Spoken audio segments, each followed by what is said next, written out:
നിങ്ങൾ വലിയൊരു സീരിയൽ നടനല്ലേ? വലിയ സീരിയൽ നടനാണ്. എനിക്ക് ഒരു ആശംസ വീഡിയോ എടുത്ത് അയച്ചു തരാം. ഓ, ആശംസ വീഡിയോ എടുത്ത് മടുത്തു. എന്തായാലും കുഴപ്പമില്ല. മകന് വേണ്ടിയാണോ? അല്ലല്ല. ഭാര്യയ്ക്ക് വേണ്ടിയാണോ? അല്ലല്ല. പിന്നെ ആർക്ക് വേണ്ടി? മാമന് വേണ്ടി. 65 വയസ്സുള്ള എന്റെ മാമന് വേണ്ടി. രാജൻ മാമൻ. 65 വയസ്സുള്ള രാജൻ മാമനുണ്ട്. അതൊക്കെ എത്ര സ്നേഹമല്ലേ. ആ വീഡിയോ ഓണാക്കൂ. അല്ല, സാറിന്റെ മൊബൈൽ വേണം. എന്റെ നമ്പർ തന്നിട്ട് വേണം നിനക്ക് എല്ലാവർക്കും കൊടുത്ത് വൈറലാക്കാൻ. ഞാൻ തരത്തില്ല. മാമിയുടെ മൊബൈലിലോട്ട് അയച്ചു കൊടുത്താൽ മതി. എടുത്തോട്.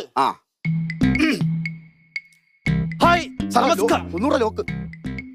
അയ്യോ. ഹായ്, നമസ്കാരം. ഞാൻ എലിമുള്ളി ആനന്ദൻ. എലിമുള്ളി വേണ്ട സാറേ, അത് കേട്ടാ. അത് പറയണോ? പിന്നെ ആണെന്ന് പറയണോ? എന്നാ പറ. എലിമുള്ളി ആനന്ദൻ 65ാം പിറന്നാൾ ആഘോഷിക്കുന്ന രായം മാമന്. പിറന്നാളല്ല. പിന്നെ പിറന്നാൾ. ഓപ്പറേഷൻ. എന്തോ നിന്റെ ഓപ്പറേഷൻ? പൈൽസ്. ഈടോ, പൈൽസിന്റെ ഓപ്പറേഷൻ ആരെങ്കിലും ആശംസ പറയണോ? ഇനി ഇതിനൂടെ ഉള്ള ആശംസകൾ ഇറങ്ങാനായിട്ട് ബാക്കി എല്ലാത്തിനും ഇറങ്ങി. അത് ശരിയാണ് കേട്ടോ. ഞാൻ കുറെ